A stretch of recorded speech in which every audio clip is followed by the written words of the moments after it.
Welcome to Selfish Confidence, a place where we can connect and be real about how hard it is to be your damn self. My name is Jess, and my goal is to help you build confidence and belief in yourself to live any life path you want, even if it's unconventional.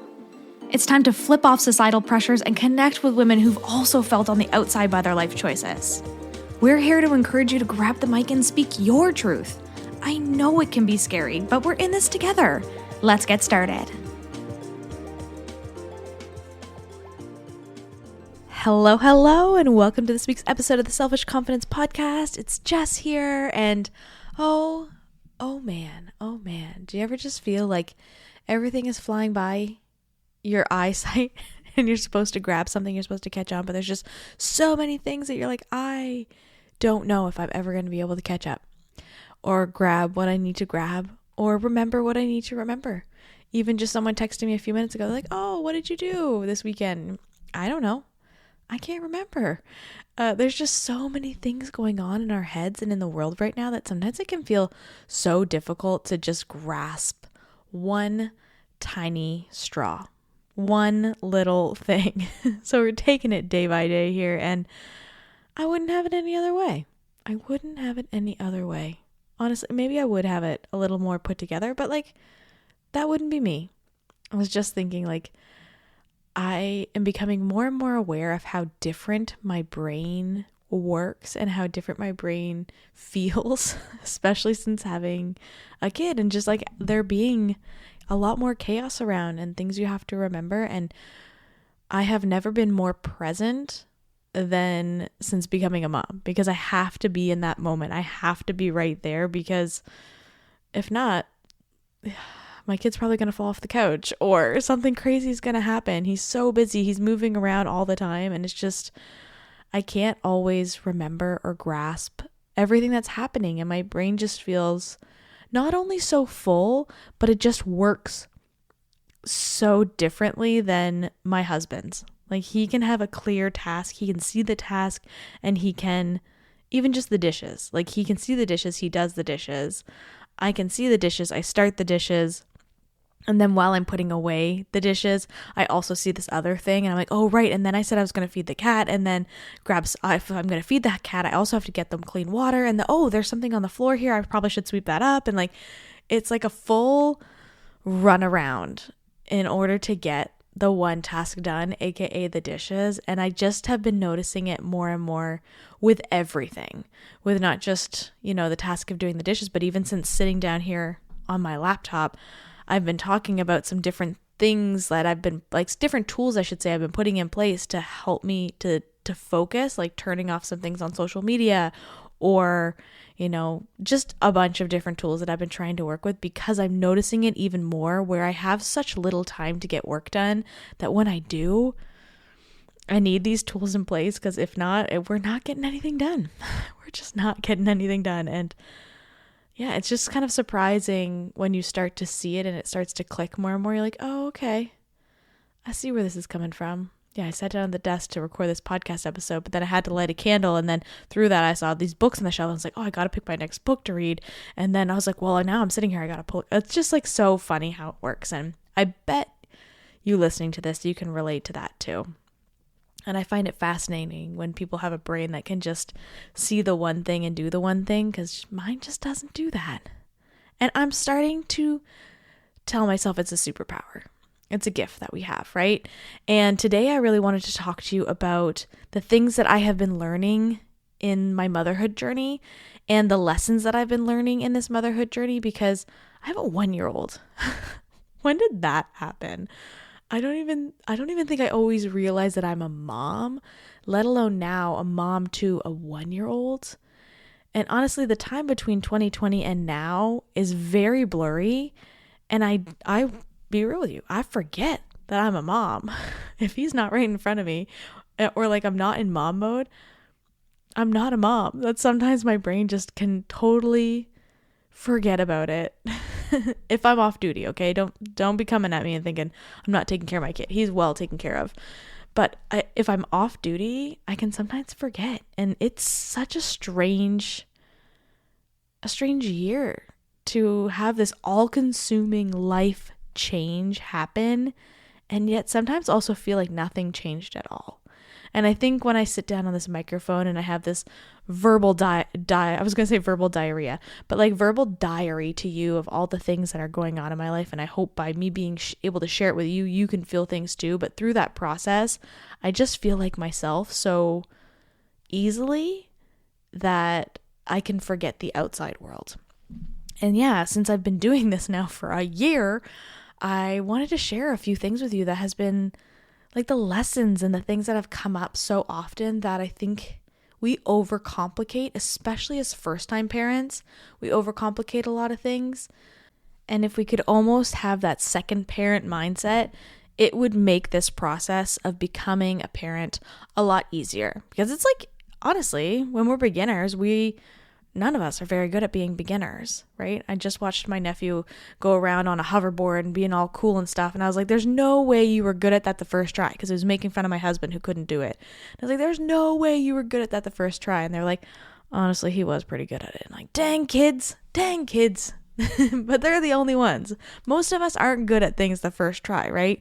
And so when it comes to parenting, we can overcomplicate a lot of stuff. And if you're listening to this and you're like, I'm not a parent, I'm not into listening to this episode, that's cool. You can fast forward, you can click that you finished it and move on. Or I think some of these things can be quite relatable to a lot of areas of our lives, not even just parenthood. And before I dive into these takeaways that I have been having and thinking about over the last little bit, I wanted to let you know that I opened the Selfish Sisterhood back up. I know. I have been softly opening the door to some prior sisters and to people who have reached out who are looking for community as I dip my toe back into opening an epic space. There's right on my vision board in front of me, one of the things I really wanted to do was to create an epic community for women, which we all know I've already done. The Selfish Sisterhood is an incredible space, but I wanted to do it differently this time. I wanted to do it in a way that didn't overwhelm our calendars. I've been in a lot of communities where it just feels like too much. And I almost was feeling that way with the Selfish Sisterhood. It was too much on the calendar and too many activities. And I wanted to simplify it in a way that we could have really deep, meaningful connections without all of the extra noise. And this community has been created in a way that you can take it on the go in your pocket with our private chat and also be able to meet quarterly in person at brunches if you live in Halifax. It's an awesome community for those who are local and also for those who are away and are looking for that support. And what's different about this space is that this time around, we are focused on connection first. We are focused on you finding your new best friend, on you finding your new business partner, on you really making these deep connections, because now more than ever, we need community all around us. And since closing the doors, I've honestly started to see that not everybody has that in their, not just in their pocket, but in their lives.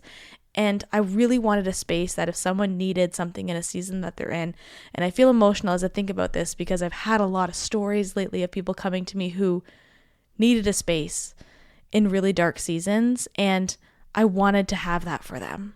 I wanted to have a space. And what's really wonderful about this space too, I could go on and on because I'm so excited about soft launching this into the world. I say soft because it's out there and it's open and you can join, but I'm not blasting it to the world yet because I'm just dipping my toe back in. But what's really great about this space is I've also created a component in it called the Selfish Moms Club, and they're together, but they're two separate chats. So if you're interested in this and you're not a mom, just know that there's two components to this. And I wanted to have that addition for moms who needed a space to just be like, hey, this is what my baby's going through, or this is what my teenager's going through, and I just want to vent about it, or I'm looking for advice on this, or has anyone tried this formula before? And like, what about this size diapers? And like, I really wanted a space that in the middle of the night when you're crying and your nipples are bleeding, you're like, hey, I don't want to feel alone. And I truly believe that we need more spaces. Oh man, this is when I'm going to get emotional. We need more spaces for women to come together so that they don't feel alone. And this is not just in motherhood. This is in all seasons of our lives. We need women friendships. We need our sisters now more than ever. And I was really feeling called to opening that door back up, to opening something that you could come and find those people and create the meaningful connections that you need in your life. So Selfish Sisterhood is back open. And I say that with like this like crinkle in my face because I'm like, oh my gosh, is this actually happening? Like I just closed the doors in November. Am I really opening it back up? But I have been seeing all of the angel signs and I know that this is meant to be. This is a season to open something in a new capacity. And so if you're interested in learning more about it, I'll put the information in the show notes for you. There's a Founding Sisters rate right now for $22 a month for you to be able to hop in and get the best deal as we start to dip our toe back into the Selfish Sisterhood. But if you're looking for meaningful connections and the coolest group of women, this is the space for you. So I'll put the information in the show notes for you. And without further ado, let's get into some of these life lessons that I have been learning since becoming a parent this year. Okay, first one, which I think is a given, but the world doesn't always tell it this way, right? You are the parent. You are the mom, and mama knows best. You know your baby best. You know the situation that you're in best. You know best. And of course, we're going to ask questions and we're going to lean on people. But I would truly believe that mama knows best. If you know your kid's stomach is upset because of maybe something they ate or maybe they're teething, you know, and you need to trust that. And if somebody is questioning like, oh, or just brushing it off, know that you know best. And I think this one's really hard to lean into because as a first-time parent, you don't think you know best because you don't know what you're doing at all. But even if you don't know what you're doing, trust that mama intuition, trust that gut feeling. And if you think something's wrong, something's wrong. Call the doctor, lean in, do what you need to do. And if you think everything's fine, everything's fine. Trust that gut feeling a lot more than you think, because I know we can get caught up in all of the noise and all of the things on social media, but you 100% know best, okay? Second life lesson in this last year is that you don't have to do it all. This one, I am someone who is like, I'm going to skimp by. I'm going to do what I have to do, but I'm not going to go overboard on a lot of things because there's a lot. And especially when it comes to parenting, you do not have to do it all. You're going to want to do it all. You're going to want all of the fancy things and all the beautiful stuff. And you're going to want to order this and that and do everything. Put them in swimming lessons and tap dancing, even though they can't walk. You're going to want to do all of these crazy things, right? But you don't have to do it all. Do what feels good for you. Do what feels fun. Do what feels like it's going to like help to bring things to life. But remember, you don't have to do it all. You can cut corners. You can ask for help. You can hire the babysitter. You can take things off your plate. Like, you do not have to do it all. And I think that that one's really important, especially for my first time moms, because again, society makes us feel like we have to do it all. Especially if you're like me and you didn't get a maternity leave, you feel like you have to do business and you have to do, you have to be the best mom and you have to be the best entrepreneur and you have to be the best wife and you have to be the best sister and the best mom and all of the things. Like, your plate feels really full and there's a lot of pressure on you, but you do not have to do it all. You definitely don't have to do it all alone. And once you start to take some things off your plate, delegate a bit more, I think a couple things for me, especially when I think about this, is we combo fed for breastfeeding as best as I could. And also, if he was still hungry, I would combo feed with formula from the beginning. From even in the hospital, right? As I was waiting for my milk to come in. And this took a lot of pressure off of me thinking I had to do exclusively breastfeeding or pumping or whatever. There were some times where I was like, my boobs can't do it anymore. And to pass the baby to my husband and say, give him some formula was a lifesaver for me because it just took that pressure off of it needing to be all on me all the time. Another great example of this is the nighttime feeds or getting up in the evening. My husband and I split our shifts, especially in the beginning when he was awake a lot more. We would split the shifts and I would go to bed at 7 p.m. and wake up at midnight, and he would have that shift and I would take on the rest of the time. Like, it was really great to have that wonderful team, and I'm blessed beyond my means to have the most awesome partner. I wouldn't have become a parent without Glenn, my husband, because he's just the best. And I knew that I could become a parent with him by my side. And so splitting this up was really, really helpful, because I think sometimes we think as parents, especially, again, first-time moms, there's that pressure that we have to do it all, and you just don't. So find what works for you. Take some things off your plate. Hire a doula if you have to. Bring family in if you can. Ask your neighbors for help. There's been a lot of times lately that's been so cold out that I can't take the dog and the baby out together.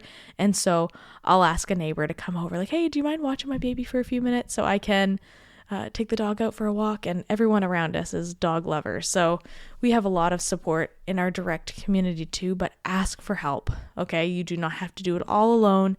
And all of the things that are on your registry that you're like, I think I need all of these things, you don't. Okay. Just get the necessities and add where you need to, because you'll be surprised to find out that you don't need it all and you don't have to do it all.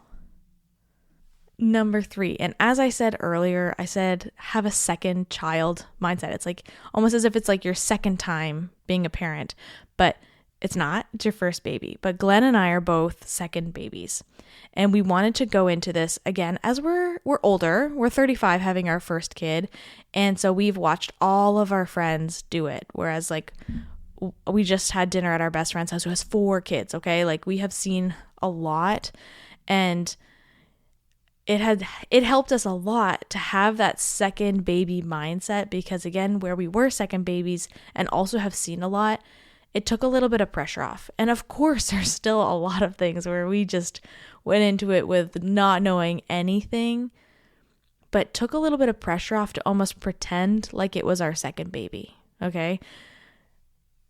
It sounds kind of crazy when you think about it out loud, but anybody who has multiple kids, they look at motherhood and parenting a lot different because they're just a bit more relaxed with it. So we tried to make every decision be like, okay, if this was our second child, how would I react to this? Because oftentimes with our first, we're just like a lot more anxious with things, and our second are literally eating snot and boogers off the floor, right? I probably ate snot and boogers off the floor. Honestly, if my mom listened to this, she'd be like, no, you did not. But you're just a bit more relaxed. And then add on third and fourth, right? By the time you get to the fourth kid, you're just way more relaxed with every decision. And I think that can come in handy in a lot of ways, because second, third, and fourth babies are often calmer babies, relaxed babies. Someone's going to come at me and be like, no way, Jess. Like, no, mine was not. But they can be, because you are also calmer. Your energy is different. And we decided to kind of keep that energy with every decision when it came to our little guy, and also just to keep our nervous systems a little calmer. Like, is this something we actually have to freak out about? Or can I go into this with a second baby mindset? I went over to a girlfriend's house the other day, another friend of mine who also has 4 kids, and Oliver was eating Cheerios off the floor over there. And I think you could be a really uptight, high-strung mom to be like, oh my gosh, he's eating strange Cheerios off of your friend's floor. Like, what a crazy baby. But instead of letting that be the thing that holds me back from going to different play dates or going out places, I try to be a little bit more relaxed with it, because why? Why would I be like, why? Just why? Okay. We don't need to be worrying about all the things we're worried about. You're stressing yourself out more than you need to. Go into it with a second baby mindset. Okay. And if you need to catch yourself on that, because you can be like, oh, like, believe me, we caught ourselves many times being anxious about things we didn't really need to be anxious about. You can catch yourself and just be like, okay, if this was my second baby, how would I react? Would I be so anxious about this? After you ask ChatGPT or Google or your best friend down the road, can you take a deep breath, relax a little bit more, shift your energy and calm down, and see if you'd still be worked up about it? And I found just that really helpful in a lot of ways, because yeah, we can be crazy about every little thing, and that's not helping anyone. It really isn't. So let your kid eat some Cheerios off of your friend's floor. Or maybe even mud, a little bit of dog food. It won't hurt them, right? 4th thing I have on my list here is that rest is a non-negotiable. Again, for me especially, I am a sleeper. I love my sleep, okay? And we all know, a friend of mine said, Jess, we didn't have babies to sleep, right? And I'm like, okay, I hear you. I hear you, but I don't hear you, but I hear you, okay? Because that is the reality, right? I am now a 5 a.m. girly. I'm in the 5 a.m. club, and I never wanted to be in that club, but becoming a parent, just that's your reality, right? And so if sleep is important to you, honestly, I think it should be. Rest is a non-negotiable for me, especially. My husband has a little bit more flexibility with it. Rest is important to him too, but he doesn't need as much as I do. So lately I've been like 9 o'clock, I am in bed, hopefully asleep by 9:30, so that I can do this 5 a.m. thing and be awake and be alive without having to have 8 cups of coffee. Same thing in the beginning when our little guy was up a lot more. We did shifts, like I said earlier, but also I'm just non-negotiable, like 8 o'clock in the beginning, because he would probably be up in a few hours. 8 p.m., 7 p.m., I'm putting my head on the pillow. It didn't matter who was over visiting. It didn't matter what dishes were in the sink. I didn't care about anything other than prioritizing rest, because that is what I needed in order to be a good parent, in order to show up and period. Show up. That's it, period, because it is a lot. And for me, if I am not well rested, I am a lot crankier. Glenn's going to listen to me like, yes, she is. I am just a lot crankier. And I don't want that energy projected onto my son. So I have to prioritize my rest above everything else. So if you ask me, are you watching this TV show?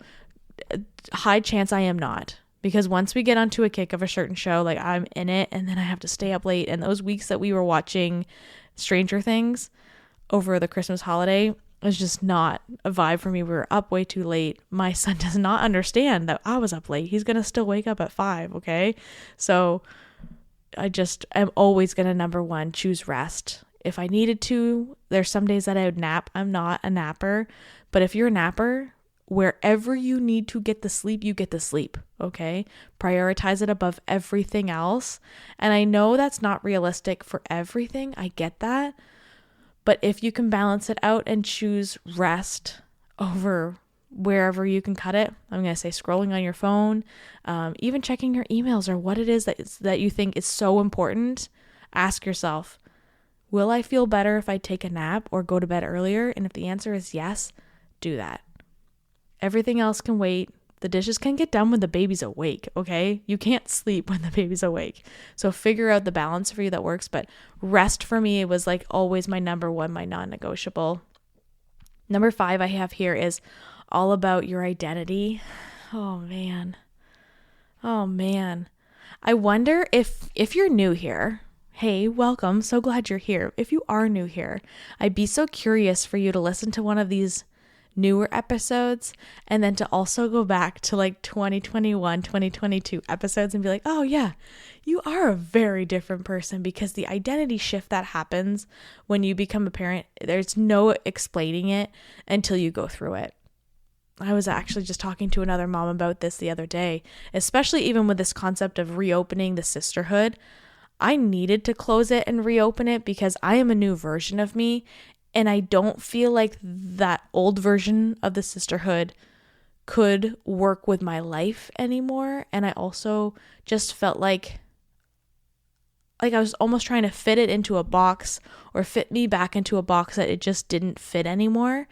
And I needed to close it, take some time and see if I still wanted to do it. And if I did, build it in a way that feels good for this season of my life and who I have become. Because I do feel like a 100% different version of myself.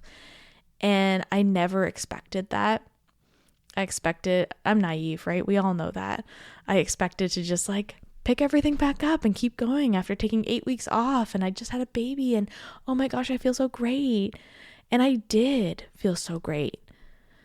But I was deconditioning in that last year a lot of identity beliefs about motherhood that I have built up for so many years because I never wanted to do this, and also beliefs around motherhood and entrepreneurship because I've only seen a few ways that it's been done, and I just couldn't see, even though I could see a possibility of it being done, I couldn't see really the beliefs that I had wrapped around it. The thought of time, the thought of finances, the thought of getting things done. And it's just like I've been deconditioning every single month who I am and what I've been believing. And even today, I booked an appointment with a brand new therapist because there's some things around judgments I have on myself and judgments that I think other people have of me that I really need to work through. And I just don't feel like I can do it alone. And those have only really started to come up because of these identity shifts since becoming a mom. It shakes a lot of things up in you that you don't really expect. And unless you have a space like this that you can have these conversations and really think about this, we often try to keep fitting ourselves in that old box, especially when everything has changed as a mom. You're just like, okay, but I want to get back to myself. That's the typical narrative. I want to get back to who I was, but there's no going back. Oh man, I feel this one deep. There's no going back. There's no going back, period. And that one's a really tough thing to realize, that you're never going to get to experience the version of you who was before kids. So if you're listening to this before you have your kids, this isn't to scare you. I actually think it's like the most beautiful thing to have these shifts and to see yourself in this new light. But it does take deconditioning, and it does take you understanding that you're going to change, and that be a beautiful thing. There's no going back to the version of you before kids, and that's not a bad thing. I actually think it's like the most expansive and beautiful thing you can ever go through, but you have to be open to that expansive, beautiful change and forget that prior version of you who you are going to have to mourn, but also know that you get to celebrate this version of you that you're in now. And I truly do believe this version you're meeting is going to become the best version of you. So instead of thinking, I want to get back to myself, how about you're meeting yourself where you're going and who you're becoming, and allowing that to be something you celebrate instead of always looking backwards. Let's look forwards, because you can become the best version of yourself now, right? Through movement and loving on yourself and doing these deconditionings and going to therapy, and you can do all of these things. You're just never going to get back. You're always going forward. And so motherhood is this journey of moving forward into the best version of you. And it takes a lot of work to get there, but it's so worth it as you start to see the light. And again, being a year into this, and now I've stopped breastfeeding for a couple months, I see the light. I feel the light. I am feeling so much better.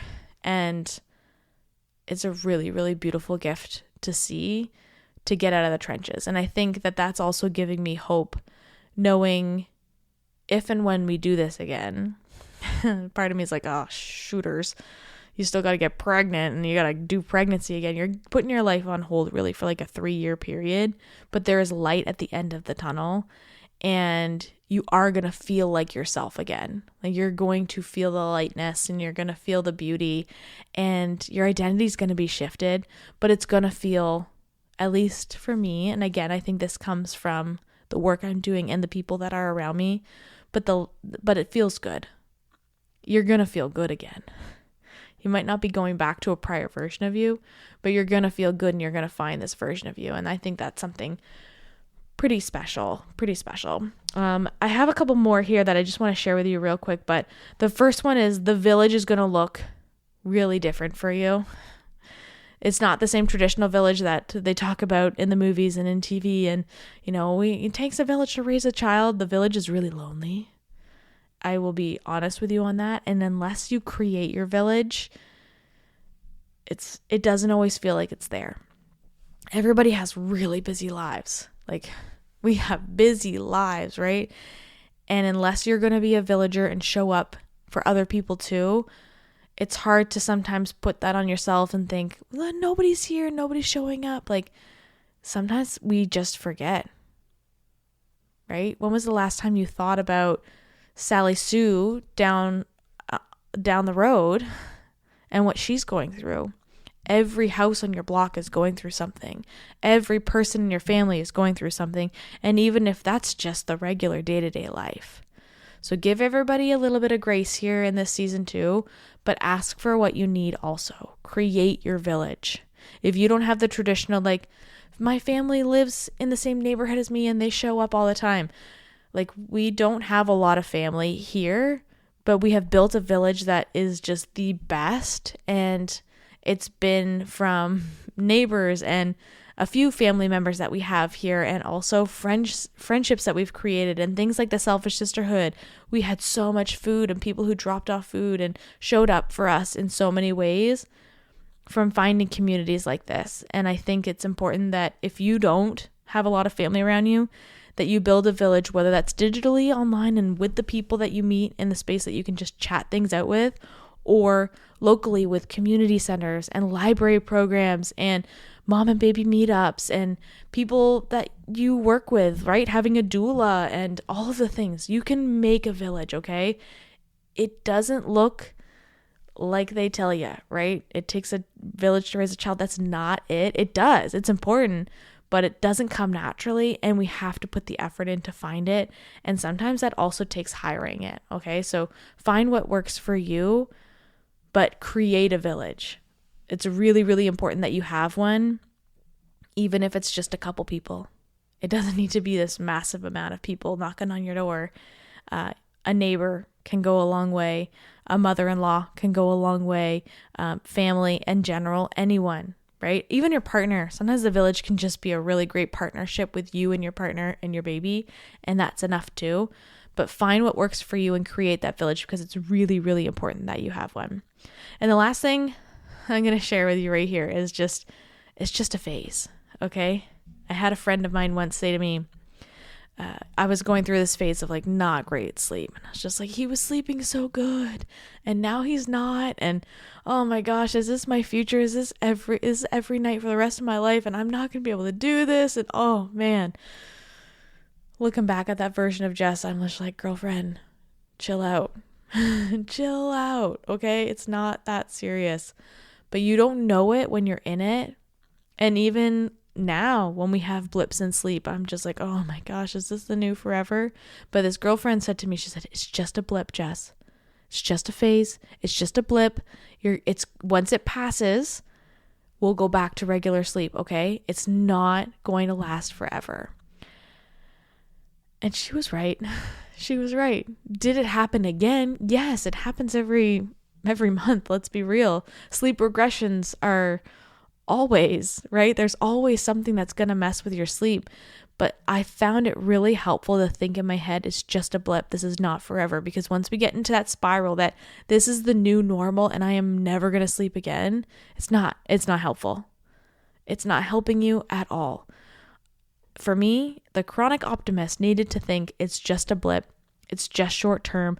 It's not going to last forever. It's going to last a couple weeks. And a couple weeks is going to feel like 12 years, okay? But you can do it. You can do it. Again, prioritize that rest where you can. But everything that starts to feel a little out of sorts, it's just a phase. It's not going to last forever. Sleep will go back to whatever your normal sleep was before. It's going to feel like a long blip, okay? But it's not your forever. And even now on the other side, blinking with a 1-year-old, I can be like, oh my gosh, the whole year is just a blip. The whole year is a blip. They were not wrong when they say it goes by fast. The days are long, but the years are short is real. Because you're going to get to that 1-year mark, wherever you are in your motherhood journey, you're going to get to that mark and you're going to blink and you're going to be like, holy crap, I made it through all the sleep progressions and breastfeeding or feeding my baby in general, however you're choosing to feed your baby, whatever is best for you.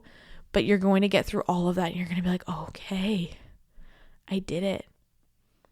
And it was a blip. The first year is like the tiniest blip in the whole 18 years of, having a child. And even in 10 years, right? The first year is only 10%. That's crazy. So remember that when you're getting caught up in things and you're stressing about things, like this is just the tiniest blip. I know it's hard. I say it and I'm like, it's the worst advice too, because when you're in it, you're just like, shut up. This is hard. This is not going to be easy. Okay. But I actually say all the time, like, what is easy? But I was thinking about that as I was mentioning it to a couple girlfriends last night. Like, 1 is so easy, 1-to-2 ratio, like so easy. But we all have our different definitions of easy. We all have different babies. Some of us are going to have babies who are decent sleepers and decent eaters and, move around and do really things. I say that with a lot of grace because my baby is a great baby. He's busy, but he is pretty easygoing. He's an easygoing guy. And I think that's a gift, right? And we are all going to have difficulties and different things that we face in this journey as parents. But I want you to look at some of the lessons that you've learned and however long you've been a parent, or if you're listening to this and you're like, I'm not a parent, but think of the life lessons that you have learned along the way, that if you were to write a book or you were to meet a younger version of yourself, that you could pass this on to them so that they could go into this new season with peace and with a bit more confidence, because life is hard. Being a parent is hard. And without some of these mindset shifts and thoughts that we have around really, really simple things like, get your sleep and know that it's just a phase and have a second baby mindset, these things can change everything. And imagine if you would have had this advice before going into parenthood, or you would have had this advice before even considering having kids. You'd walk into it with a very different mindset. So write down some of your things too. Send them to me if you can, because I love this stuff. I'd love to know what is like your number one life lesson in all of life, not just in parenthood, but like what's your number one thing that you'd be like, if I could tell my younger self this, I think it would change everything. She'd have a leg up in her journey that I didn't have. And I really do think walking into parenthood for us with some of these things as our mindset, it made a big difference. It really did. I wanted to go into this, not necessarily with confidence because I had no idea what was going to happen, but with a bit more relaxation, just a relaxed attitude, because we don't know what's going on. We never know what's going on. Every day is different. Every nap is different. Every diaper is different, okay? You're never going to know what's happening. So just go with the flow a bit more.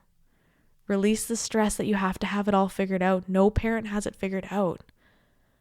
And just have some fun with it. The more fun you can have as a parent, I think the better parent you can be. And also the more relaxed and energized you will be. I have never laughed more than I have in this whole entire year. In my whole life. Like, I have just had the best time.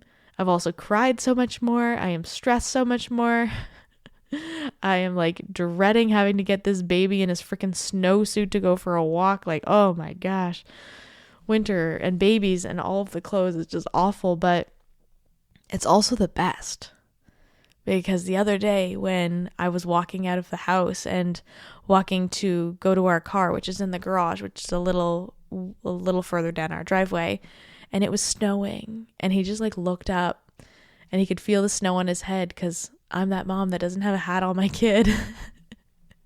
And so we just spun around and played and let the snow fall on us for a few minutes. And it's like, you don't do that in the regular day-to-day before becoming a parent, because we just are in a rush and we don't always make time to stop and let the snow fall on our heads, right? Or you stick your tongue out and you catch one on your tongue. You just don't do that regularly. But kids make you do that. Make you pause a bit more. They make you be present a lot more. They make you laugh so much more because they think it's hilarious that they've poured their whole yogurt container on the ground, and yeah, you're not happy about it, but you can laugh a little bit more too, and it's just so much fun. So yeah, I'd love to know what your life lessons are. What are the things that you would just be like, yeah, that would be the one for me, because we need to learn from each other. That's what community is all about. That's what the village is all about, right? Learning from one another so that I can learn from your life lessons and you can learn from mine, and we can all come out of this more connected, but also just more ready for what life's going to throw at us. So please send them my way. I would love to hear that. And if you're looking for a space to learn from amazing women and connect with amazing women. The Selfish Sisterhood, the information is in the show notes. It is in the early stages, and a Founding Sisters rate is out right now. So I'd love to have you in there. I'm really excited to bring this space back to life. So I hope you are having a wonderful week, and I can't wait to hear from you and hear what your life lessons are. What's up, sis? I am so glad we could hang out today. If you loved this episode, send it to a friend or share it on your social media and tag me so I can personally thank you for helping me sprinkle some confidence in the world. And don't forget, you are magic. Let's show the world your shine.